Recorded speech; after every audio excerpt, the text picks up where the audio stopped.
менимки.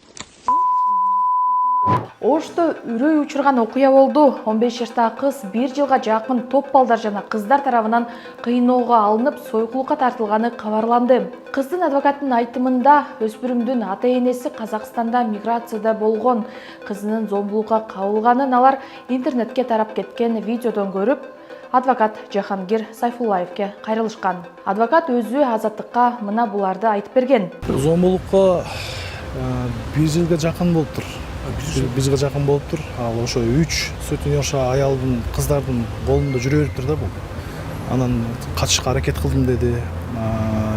2-3 жолу качтым деди. Анан кайрадан көчөдөн кармап алышып, кайра алып барып, дагы заставить этип иштетишти дейт. Ошо байгандай интим услуга көрсөтпөлүк деп мажбурлап иштетишти дейт. Ошо интернеттен заказ алышат экен. Анан ошо заказ менен отельге киришип, гостиницага киришип, ошо сопровождение менен бир кызды кошуп беришет экен. Анан кирип, интим услуга көрсөтүп чыгат экен. Интернетке тараган видеодон бир нече кыз жабырлануучуну сабап, ал эми эркек киши видеого тартып жатканын байкоого болот. Сабагандан кийин кызды чечиндирип кашын кырышкан.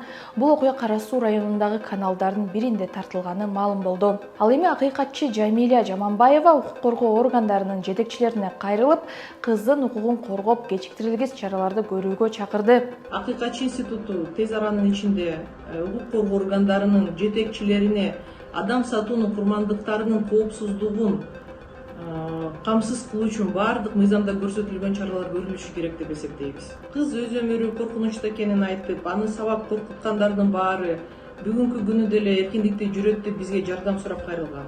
Ош облустук милициясы 28 августта 15 жашар кызды сабоого шектелип, 21 жаштагы кыз жана кызды мейманканада зордуктоого шектелип, 27 жаштагы бала кармалганын билдирди. Милиция кыз социалдык кызматкерлердин катышуусунда суракка алынып, тиешелүү экспертизалар дайындалганын белгилейт.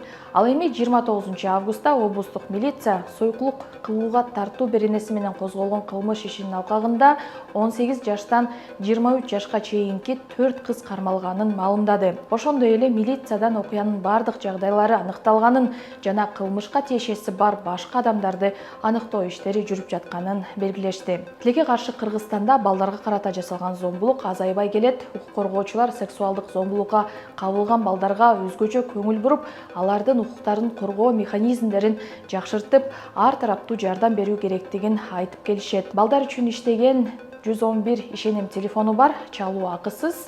Эгерде сизде кандайдыр бир маселе жаралса, көйгөйүңүздү айтып, укуктук жардам алсаңыз болот.